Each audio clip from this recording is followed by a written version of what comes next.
Hello, amazing humans in the world. So, let's talk about God, right? What a loaded term.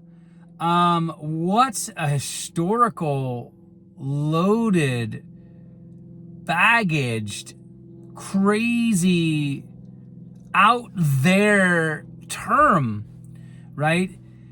In fact, the ancient authors of Scripture in Deuteronomy basically said that they had to come up with the letters YHWH, which is the Hebrew word where we get Yahweh, right?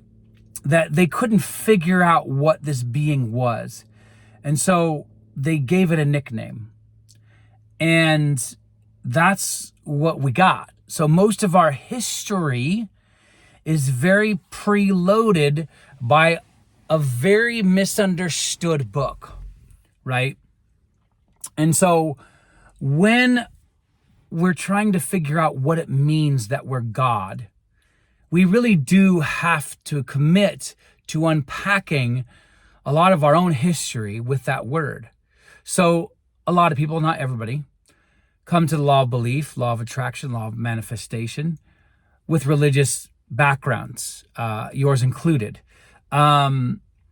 And, I used to be a pastor. I was a pastor for 15 years, trained in Hebrew and in Greek and, did mission trips and all of this kind of stuff. I understand that there can be a load of cultural baggage that comes along with that. So, if you're in a different religion, for example, whether it be Islam or Hinduism or Judaism, you not only have your cultural understanding, which is in some of those cultures, the religion is not separate from everyday social life. It's part of it, right? Whereas in America, it's a separation of church and state and so on and so forth, okay? And so you have a lot more loaded baggage to deal with because you've grown up since zero to now with a lot of subconscious impressions being really imposed upon you by your parents, by religious leaders, by weekly religious gatherings, and so on and so forth. And so what you're going to end up with is going to be a collection of thoughts and a collection of emotions about, and a collection of experiences and memories that are reinforcing your understanding of what this being is. Okay, and that's why I'm starting today about that, because if you are going to accept that you're God, you might have to actually get honest with where you're at about how you think and feel and remember about what you think about this being. Okay, so that's where a lot of your own psychological work will come into play. And you'll notice that this channel is very psychologically driven. Why? Because Neville says that the Bible is psychological in nature, right? It's speaking to the mind, right? And so that's what these videos are about. I'm taking that to the next level and saying, let's speak to the mind together, right? Let's unpack this, okay? And in fact, when we go into book readings, which I will be doing soon, we're going to be really, really unpacking that from psychology and the science behind what's being said in Neville's words, right? Because I do think he was intentional. And I think most of what we read when we read him literally also is not very helpful. And so, when you come to this idea of, okay, I am God, what does that mean? Do you feel like it's a lie? Do you feel like it's partially true? Do you feel like, yeah, I'm God and that's a cool idea, but you know what? That's about as far as I go. And so what kind of, sorry, that was like a Valley Girl. Hi, I love God and I have a tattoo of him on my left butt cheek. I'm just kidding. Please don't do that.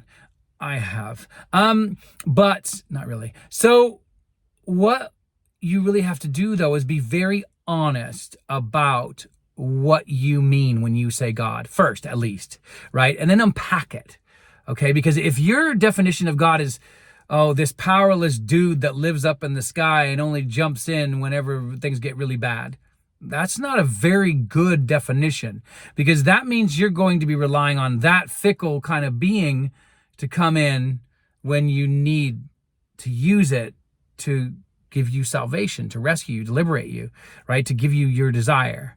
And if you have that belief, wow. I mean, like, that means you're basically going to get lucky once in a while, and that's about it, right? Because your fundamental belief is God only shows up when things get bad. So guess what's going to happen to you? Things are going to get bad a lot. And that's not a threat. That's just saying, if you're, because we basically get what we believe, right? And so what that fundamentally says is that if we're accepting certain beliefs about God, and that's our imagination, and that's the creative substance, meaning the thing that creates, then we're only going to experience our body of beliefs, right? And so again, if you think God is this angry tyrant who hates sinful behavior, right? Or is hyper-focused around sexual behavior in the three-dimensional world, then you're going to be focused on that. You're going to be focused on what's wrong with the world and what people are doing wrong and how you're doing it wrong and how people should do it right, right? And then it's all about morality. Neville speaks very harshly against understanding God as some sort of ethical arbiter of what is right and wrong, right? And he's not a fan of the idea of Christianity taking over and becoming the ethical guilt giver in all of these kind of different approaches that we see within the Christian church today. So, how you define God is first and foremost. And again, if that takes you 6 months, be okay with this. Like, I find so many people wanting to rush and want to use the law to get what they want. And I'm like, listen, this is a lifelong process. This is not meant to be McDonald's, right? This is meant to be a process. Embrace it, love the journey, right? And that doesn't mean that you can't manifest things so quickly. That doesn't mean you have to wait until you heal everything to actually manifest. You can do this. I get it. And I'm encouraging you to do that.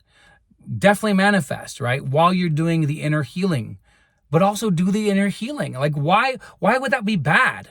Why see it as a bad thing? Why see it as, it takes so much time. I just want to be messed up. No, you are actually gifting yourself and other people a better version of yourself the more time that you seriously take to invest in healing. And you can use the imagination to heal, to revise those scenes, right?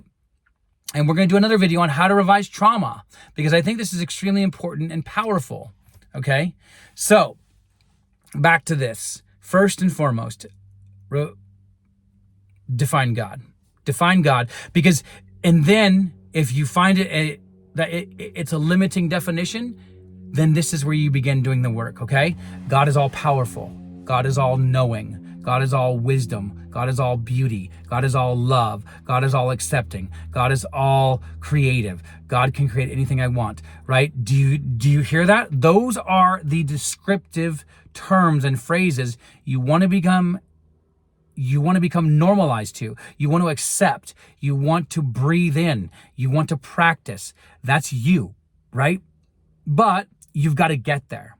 And if you're there, great. That's amazing. Teach us, right?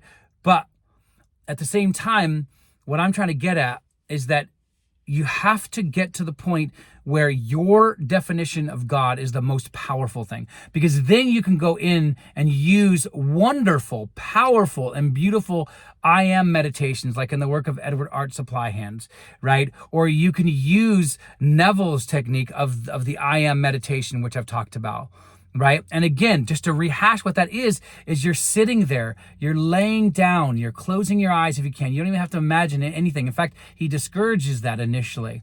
You don't imagine anything. You're just sitting there in the void state, and you're just peeling away the layers, the onion, right? Like Shrek says, right? We're all onions, right? And we just need to peel off the layer. Or was that the donkey? Let me know below.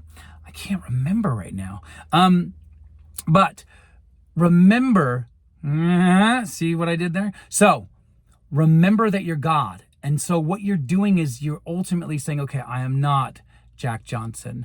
I wasn't born this particular year with this birthday. I don't live in this street. I don't, right? And you're unpeeling and unpacking the layers, right? I am not traumatized. I did not have a traumatized childhood. I am fully loved, right? And you begin slowly reversing it. I am all powerful. I am all beauty. I am all confidence. I am, right?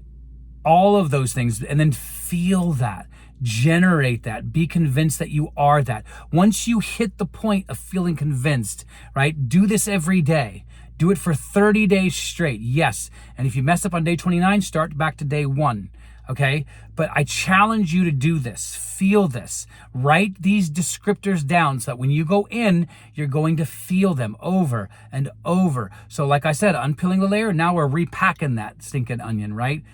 And yes, onions stink. So I want to encourage you to try this method, okay? Because that's how you can get better at knowing and accepting and embracing and celebrating that you are God and you are all powerful. Because the more that you do this, the more habitual this becomes, the more that fear and doubt and anxiety, right? They may show up, but they don't have the same power that they once had. And that's okay, right? So hopefully this was helpful. Try out this method. I challenge you to do it. And come back in 30 days and let me know if it works, right? If you want a coaching on this, let me know. My coaching does come with a free 30-day journal, 2 small ebooks, and I have loads of packages and stuff like that. Not that package, but loads of different mental health focused packages. I do a psychological eval of your state and all this kind of stuff. So get in touch. Much love to you all. Be safe in the world.